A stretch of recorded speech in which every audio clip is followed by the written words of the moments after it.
feather.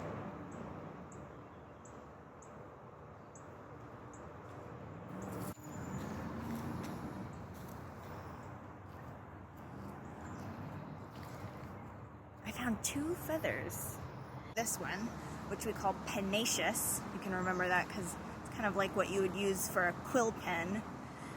And then body feathers. And these are really soft and fluffy, whereas these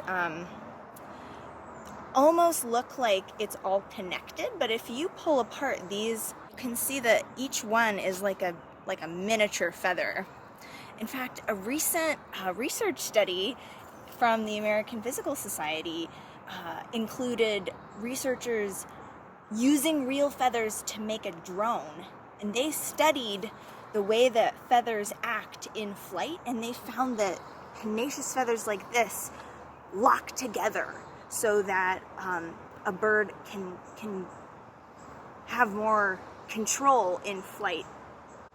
One thing that they did note was that owls and chuckwills widows, which are nocturnal birds, don't have that interlocking function because they want to be very quiet, because those are birds that hunt at night.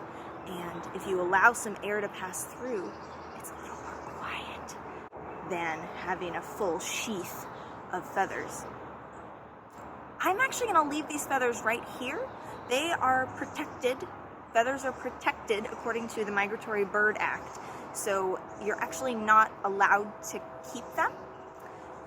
You might think, well, why would it matter? They're just here on the ground.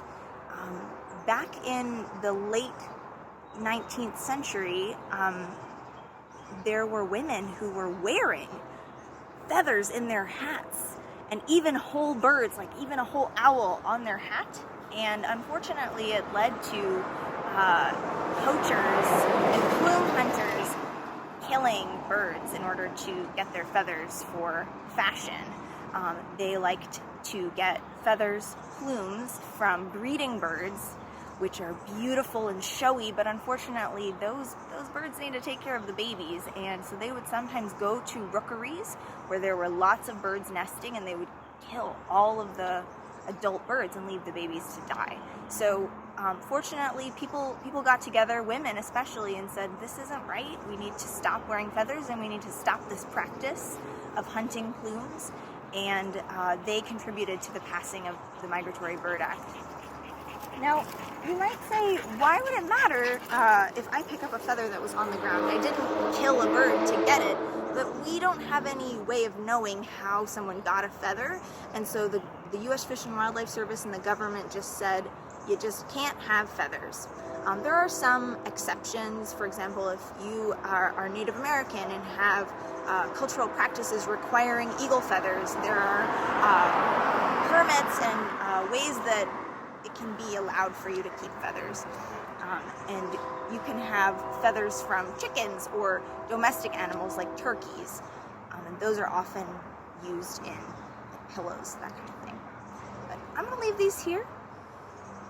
Maybe you'll find a feather too, and you can study it and take some notes about what you see.